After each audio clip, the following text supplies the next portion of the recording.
if G2 can get some more rounds on the board. If they win this round, then SK's money would already be decimated, as that is quite the rebuy with 2 AWPs, as you can see there. Thank you, Observer Connor, Sliggy, either one, not both. Sliggy, CSGO. 9-1, Fallen. In a position, you sometimes see Rikke take this position when a Molotov comes in, it will smoke it off and they will allow him to have that angle. It works well for Fallen. He takes a lot of spray though as he repositions. There's a gap, he could abuse that, but see if it works out for him. Cold Zero around the smoke, Fallen and Phelps with kills in the meantime. And for Cold just running around the smoke, wondering what's going on. And all of, hello. Oh, it's us. All of the T's are dead. So there we go. It is in fact G2 with that reset. Yeah, it's just like the worst thing. What's the worst thing that can possibly happen? Well, it's this. It's getting absolutely wrecked in this round right after you've won one. You don't even get a single kill. Fallen having a field day there, even though he sort of messed up the incendiary. He's got all of his teammates in for rotation. But you can see here that G2 are not really relying on a default style to their CS, where they're thinking about map control. They're more trying to just catch SK off guard in certain situations, just trying to hammer into one bomb site or the other without like pushing rotation first. And SK are just showing that they've played this game for a very long time against the best players in the world. They are so good at just holding it down when they have to. That was a great shot from Taco, but Kenny's still alive. No, Kenny's dead. It was a great shot from Taco through the corner, and a really tough spot to have with an AWP as well, where you're worried about people on both sides of Fork, but because of the scope, you can't really look at both. Lovely shot from him through the corner of the APC, the contained APC. We had a massive argument about if it was an APC in that red container or a tank. It definitely can't be a tank. I think I said APC, right? Yeah, I was very wrong. And I was correct. I was as wrong as Kenny is about me not being the best player in the world. G2 on pistols. They had an opportunity to get back into this half, but it was absolutely lost once they had that economical reset. Are we going to see a 14-1 half? 12-1 looks very likely at the very least. P250s and Deagles with a cameo appearance from a Glock on NBK. Oh, love this run boosts. I mean, usually it's to dodge the AWPer, but you actually have Cold here, so they're just going to get absolutely annihilated. He's got an M4, pretty happily able to take all those kills. And good ranges are good. With a double AWP, you would expect one of the AWPers to be there, quite commonly so. So it's, again, you know, just shows that SK are going to always, they're never going to show you something that's... it's going to be hard to, you know, predict them, essentially. That's the point with the double AWPs. And it was talked about previously at the start of the day. We had Machine leading the conversation about double AWPs in the top. You know, is it necessary to be have a team with double AWPs to be a top 8 team in Counter-Strike? It was an interesting discussion. And you can see that SK, they've got many AWPs to go to. Taco being one of the players to pick it up more recently as well. But Cold and Fallen, they are the scariest of AWP duos you could ever hope to be up against. Taco's on a squeaky push with the AWP at the moment. We've got many smokes in the middle area. We'll spot one player around the vents, and it's all yellow in the death column at present. Though NBK will change that, making it a 3-on-3, and Phelps will be the last man in B for the time being. Fur and Taco on a 2 versus 3 retake. Shocks of all of 2 HP. Got to watch out for that Molotov. Taco on the high ground. Ooh, he knows his angles. I don't know if he had seen any of Kenny S there. Taking some pot shots, trying to find some info. And in the meantime, Fur is coming in from the vents. Always awkward to come in for the retake from that position, but Shocks is not trained on it, and that's going to leave Kenny on his own. Moving into CT, he's got an angle. Taco taken by surprise and Fur. Surely he can't do this. He's got 15 HP and an M4 versus the AK of Kenny.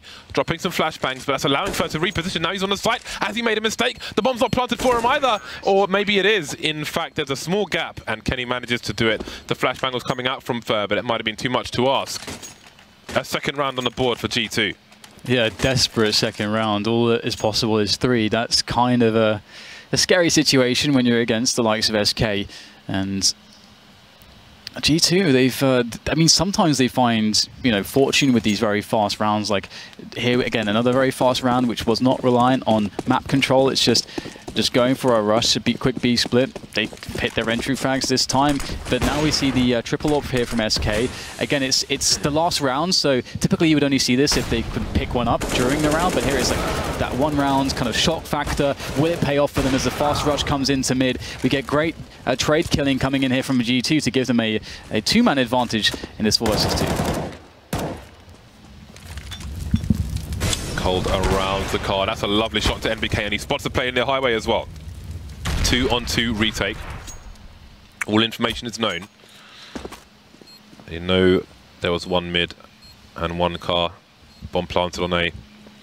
Now it's Kenny left, and Apex is going forward. Rotation towards main. I'm not sure if he might have been heard from Phelps' position on highway. Anyway, the clock is ticking. Both these players have kits. Apex picked off, leaving Kenny alone. Cold's coming in from the car. That clock is pretty far gone. They need to get their skates on here. Don't seem to know where he is, and that's Cold Zero straight into the crosshairs. Kenny going for the quick scope. I don't think Phelps can do it now. Kenny will finish things off there for the third round. 12-3 half. A landslide for SK. Yeah, no, I just, again, it's just the approach of G2. I'm very curious, you know, why they chose this approach for SK when they're playing their T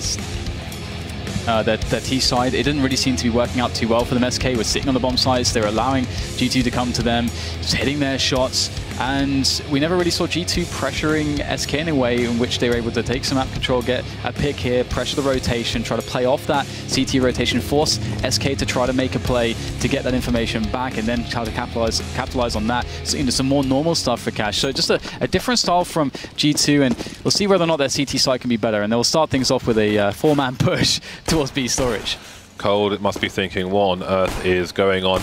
And at this point, it might be fight or flight, but they've chosen to fight SK. Even the bomb carrier is in tow as this mad push comes in from G2, going for huge gambles of such a landslide scoreline. And with some team damage, Fur will pick off NBK. In the meantime, it's all G2 at this point. Shock's getting picked off, but the traders there will kill elsewhere.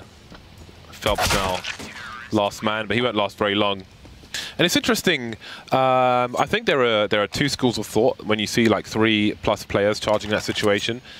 Do you stand and fight? I mean, mostly it's going to be like on an anti-eco round when you see charges like that from the B bomb site, but I suppose one is to stand and fight them where they are, or to just make a break for it towards the other bomb site and try and get the bomb down. But I mean, anything that guarantees a bomb plant is the choice that I like. I like that extra money, James. There's more money if you win the round, though. Yeah, but is it guaranteed to win the duels versus an empty bomb site where you can plant? Nothing in life is guaranteed. Nothing. But I mean, there weren't 5 people on the B push. That's also a problem, because on a pistol round, you can easily just get, someone could just land 3 headshots if you've got a nice angle. Anti-eco time or anti-force fire time for the G2 team. The comeback trail is a long one. It's dry, it's arid. There's not much water. 3 players picked off in that round. Let's see if they can do it. 7-round deficit. They look good to make it 6. Yeah, just but at that point they'll have half the score. Small relief now. Just Glocks. Players with no Kevlar, and they'll get to make some money. Life can be good for a moment. And the problem is, though, is that SK on the T side, they're always going to be scary. I mean, as mentioned on the desk previously, Fallen is a great leader, but during the game, SK, all their players pitch in to the kind of strategies they want to call, like what research have they done against G2. They're going to know that G2, of course, are one of the more problematic teams to deal with. If you want to win a tournament like this, it's a team that you've got to study. It's a team that you have to know how to play against. And so we could expect some very interesting round choices against them as we move into that territory. A quick steal of an MP7, although Apex will fall, his team will win with 4 men strong, so that's going to be great for their economy, and an AWP will be purchased immediately by Mr. Kenny S. Looking forward to seeing where he goes with that, because he might be all over the map. Yeah, if they are afforded the opportunity. Let's see what SK have in store for them. Again, they've been strong so far on Cash. They've had a lot of momentum, and now they have the T side with which to try and dictate the pace for the remainder of this game. 4 players headed towards A for the T side, with Cold Zero lurking towards B. You see G2 very active in the middle position. Body underneath the boost. He might hear some footsteps towards A. NBK positioning for a crossfire. Now SK, they've taken their initial map control, making sure there's no A main push. They've got Squeaky and they've got Cold Zero outside B, so there's no shenanigans just yet from the CT side. Now let's see how they choose to proceed. Phelps in position to smoke off the connector area if they want to later on. And Taco's, he could throw the Molotov into the vents from where he's standing. That's commonly what you would find. 2 men looking at NBK from the boost position. The Body trying to play these awkward angles, not working out for him though. Finally, there's a kill for G2, but doesn't last very long. Oh, nice catch there by Kenny, though. All the trading in middle causing quite the chaos now, and they don't know exactly where the bomb's going to go. Shox goes back in towards B, spotting Cold, but at these ranges, the UMP is not going to fare too well against the AKs. However, it's enough to deter the push into that B-bomb site, especially now that we get another kill from Taco. And now Taco is going to get as much information as he can before falling back, using their utility. Shox forced to run through, though, if he wants to have a chance. It's a great play from Shox, but he's got to get these kills here. Great grenade there, taking down Taco. And now he's going to be able to steal away an AK, but in doing so, perhaps you could call it a bit greedy, bit of an overstep or overextension, as that does allow him, or rather allow his opposition to get a kill when perhaps it should have been a bit more difficult. 13-6 now for SK. Yeah, it could have been a few things at play. Maybe thought they were going for a B or something. But either way, it doesn't work out for G2. And not much has in this match so far. 13-6. Double ops now from G2. Shox and Kenny going to be wielding the big green guns. Double UMP as well as AWP. For the CT side, they start with the 1-3-1 setup. Kenny towards A, Shox towards B. And last round we saw an initial presence of 4 people towards the A site from SK. And that has reversed into B as well. Initial map control taken, and they will slowly send the numbers for some harassment towards mid. 1-3-1 remains for the CT side at the moment. Apex is going to be the rotation man towards A, should he be required. Just note how Cold Zero is not peeking the whole time. He's not just holding his angles, and that's something that you'll commonly see in professional Counter-Strike, is that people won't just peek 100% of the time. They will emerge every so often, try and catch people off guard, try and take them by surprise. Definitely something to employ in your games at home. 1 minute on the clock as SK start to use their grenades.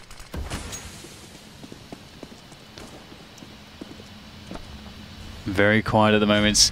Less than a minute left, and we start to see SK make the move. Far over the boost position. NBK playing around the smoke, common position, and Fer will expect it, and he will land a fast frag.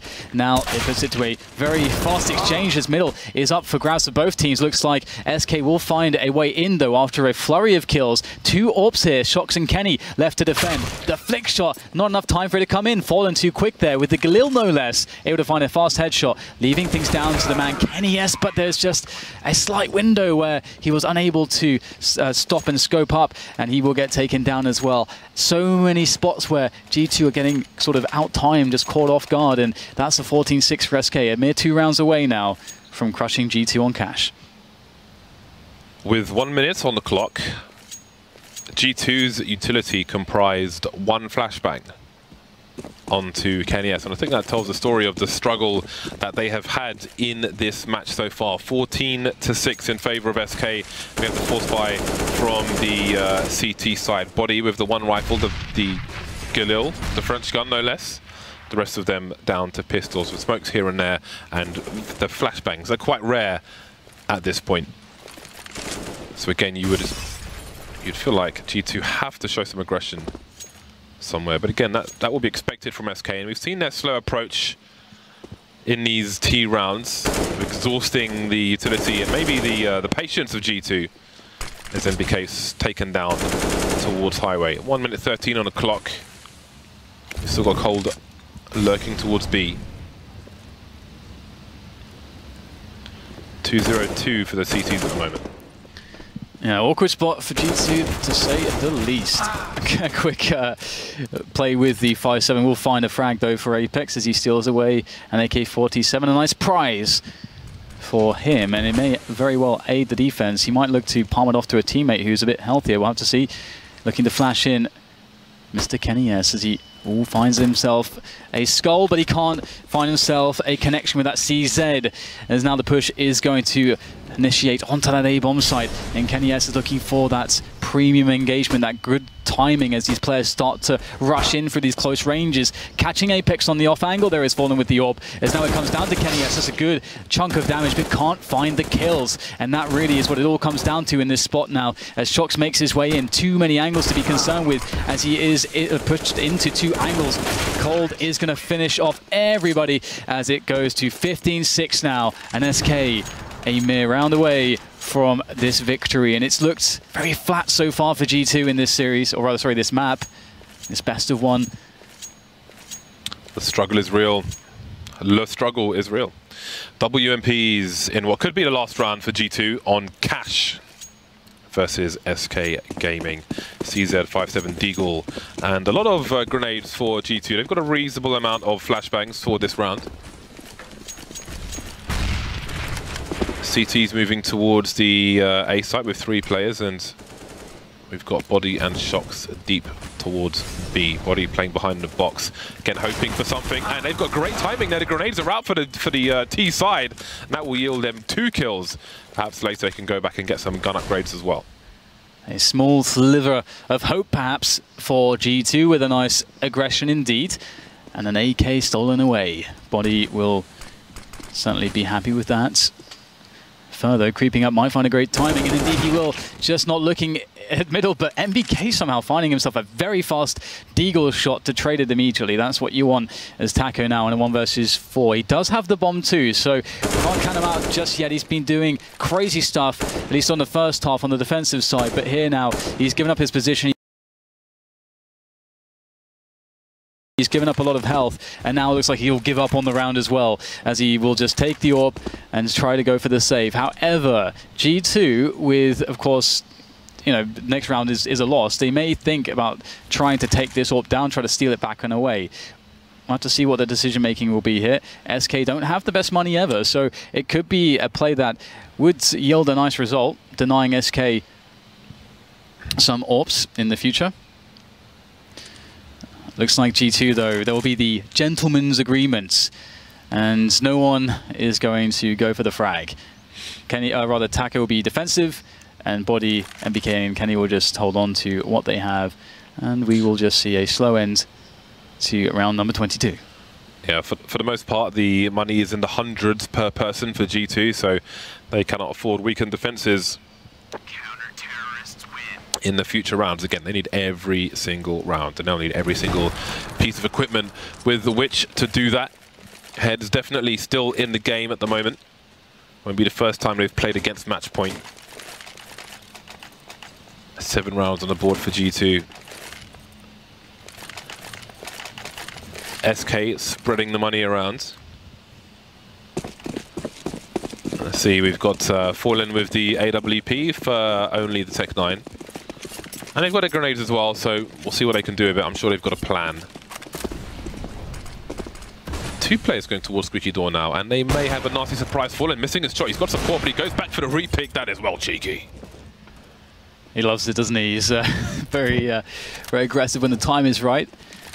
Fallen managing to make good of that situation. 5 versus 4 then. So this puts the pressure on the G2. You know, typically you would expect the CT side, especially considering that there's so much time left in the round, to try to even things up on the numbers at the very least. Get some extra map control. Right now there's so many questions as to what could be happening. Middle is, there's no vision on middle just yet. The closest player is Apex. He might take a quick peek in, but it could be dangerous. So at the moment, he's not really holding an angle to really see all that much in middle. It is, I think, left instead to Kenny S to just look down from highway. So generally, G2, they don't have any idea what is happening for SK. They may just decide to either go for a gamble with no information, which it looks like is what they are doing, going towards B. They seem to think that it's going to be B, leaving just Kenny S to check from car towards A. This is a problem for G2, that they have to gamble in this way. 39 seconds. 3 players towards A. The split is coming in as well. Once the smoke goes down towards Car, the retake will be very interesting, especially with Cold Zero lurking late towards the middle area. What a shot from Fallen, but now it's really hard for G2 to retake with a split because mid is in control, well and truly in control of the T players. You know, Phelps is in there as well as his teammate, and that is pretty much a wipeout in the last round of Cash. 16-7, G2 get absolutely smashed by the Brazilians. And I do like, in some respect, like how they chose to make the gamble, because they're saying the easiest site to retake is A. If we lose B, we just lose the game 100%. But obviously we could see there the big problem, as you mentioned, is there are players who are going to sit. There's so many players on SK that are left. They can easily afford to have players cutting off rotation in middle, and that was ultimately the downfall. There were many other things. So 16-7. Very happy SK, I'm sure. But what went wrong for G2? I guess that is a great question. I'm looking forward to hearing what the analysts have to say about that one. Yeah, it was... I don't think the score tells the whole story, because I think it was more lopsided than the score might suggest. A solid performance from SK, and now we'll see what Alex and co think about those proceedings. Thanks very much, DDK and Bardov there. Second game done, and I think the biggest takeaway for myself, Dazed and Yanko, is going to have to be SK looking intimidating. I mean, that was Cash. You expected it to go that way. However, I'm safe to assume both of you felt like that game was going to be a whole lot closer, Sam. Yeah, I just thought, you know, G2, maybe in their normal A routine, they just are not even thinking about the boost. Taco won multiple rounds being up there. Yeah. And it started out so poor for G2. And then you kind of see the mindset of G2. And they've been this way for a really long time, though. Things are going poor. They're doing their default type play. They're, you know, playing very standard. And then all of a sudden they're down 6-0. So what do? They start getting very, very scrimmy. I think it was 6-0, and then they just throw one flash at B and try to challenge Cold. He's sitting there in the back of the checkers room with an op, gets 2 kills right away. They win the round with maybe losing 1 person. And then from there it was just, hey, we have no confidence in pushing this double op setup back or anything like that. So let's just kind of get really scrimmy, and got punished for it. Absolutely. Punished does seem to be the right word. 16-7, and actually the counters there suggesting, Yanko, that even the score perhaps does not represent how lopsided that game was. I actually agree with James with that one. I don't think G2 had the slightest of chances in this game, because sure, they started off slow and they were making mistakes, as Sam pointed out, but SK was looking so much on point, especially in that second half after losing pistol in those gun rounds. Even when they would walk, you know, into a setup from G2 towards mid, for example, the trades were just there all the time. There was no chance for G2 players to get more than a single kill. Like, they could get 1 kill and then someone was there to immediately get the trade. So also seeing like Taco leading the way in kills, that's something you're not going to see very often on the SK side of things, but seeing as how they started on the CT side, had most of their rounds there, it just tells you that he, towards the A bomb side, did a lot of work. Well, while we're on the topic of Taco, I think he features in your clip. Let's go ahead and bring that up. It's actually what Sam pointed out, like, very early on, he played the same spot twice. You can see he's on the boost. This is the second gun round, so 4-0 for SK. First gun round, he did the same thing. And we can pause it right here real quick. Doesn't matter. So you can see the smokes. And actually, I think that smoke is missed. Yeah, it's a missed smoke. It should be for like that, the edge of the side there for the MBK cross, position, right? And they went for this execute because they were probably thinking, okay, there's no way Taco is going to be on the boost again, because the boost, as you can see, is probably the only position that counters this, where you can have contact early on or across from him on like the top of the railing as well. And sure, like first guy coming in doesn't really look for it, probably because he doesn't expect him as well, Apex, for him to be in the same spot twice. And Taco, just we can play it out now, he just dismantles G2 completely from this position. There's even an incendiary for Squeaky, so that that player can't even go out for support. What do you think G2's strat was actually going to be through that? Do you think they were going to go through the quad smoke, maybe try to go through both the smokes, and then go to the right of site where there was also a smoke and kind of pinch it together?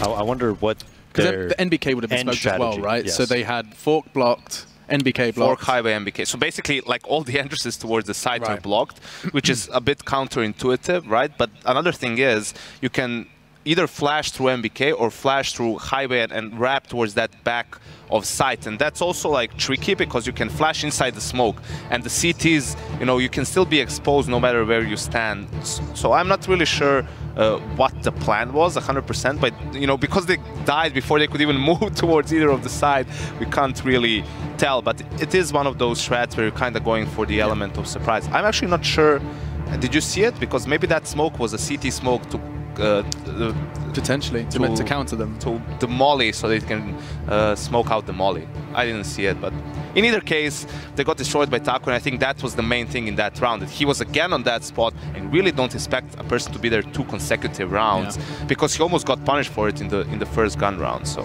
that's the side of this, you know, that's the mind game side of Counter-Strike that you don't always get to see, is that you know that they're going to start second-guessing themselves from now. I think he was boosted up there even after that. I think it was like 3 or 4 rounds in a row, like 10 rounds in a row. Oh, look at him. That he was boosted up there, and it just didn't seem like it was part of G2's routine to really, you know, think about that or have a plan to stop that. And I also think SK just, once they get on a roll and once they have that double up setup, one of the reasons G2 has to play really scrimmy in all those low bot rounds is because if you give Cold, if Cold knows you do not have an op at B, he will get aggressive almost every single time. He will come down, he'll peek, he'll make sure you're not sunroom, and then he'll get aggressive. Almost every single time, take enough ground to, you know, easily win the round, relay that information. And that's why, again, had the best ADR in the server, again, why he's considered one of, if not the world's best player.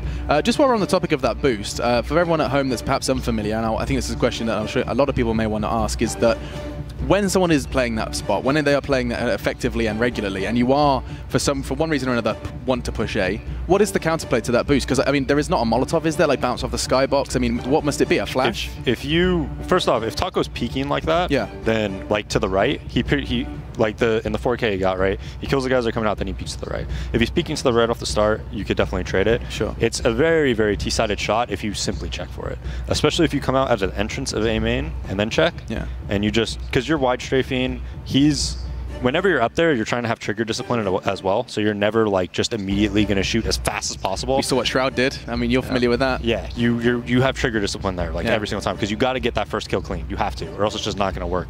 So literally just checking it from any spot, you'll get the kill almost every single time. Pop, flash, and check. Yeah, pop, flash, and check. There you go, guys. If you're getting wrecked by that boost, check it. That's why we get paid the big bucks. If you get wrecked from a position, just check it. Top tier analysis. This is Group A, though. We have another game coming up on this very group next. FaZe SK, the winners of the 2 best of ones, will clash in one more. The winner of which gets a bye. They get to skip Saturday, go explore the city, the big smoke, and see that beautiful skyline as they'll be preparing for their semi-final. For now, though, we have to take a quick break. When we come back, we'll be talking all about that SK versus FaZe, the best of one. It is going to be loud and it's going to be proud. Let's check it out after our break.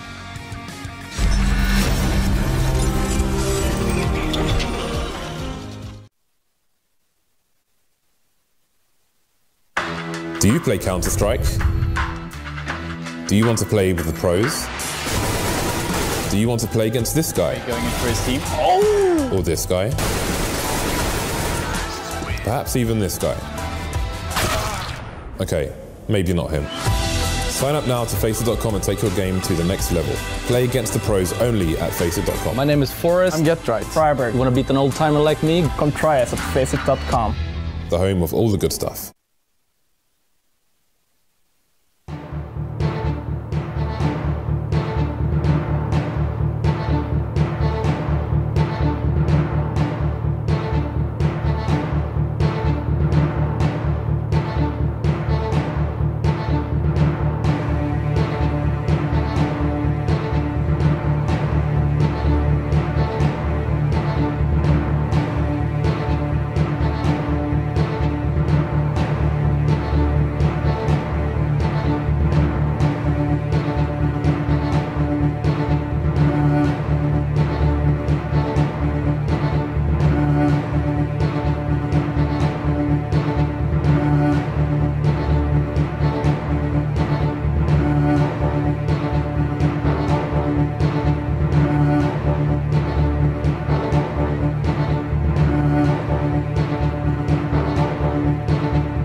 Bye.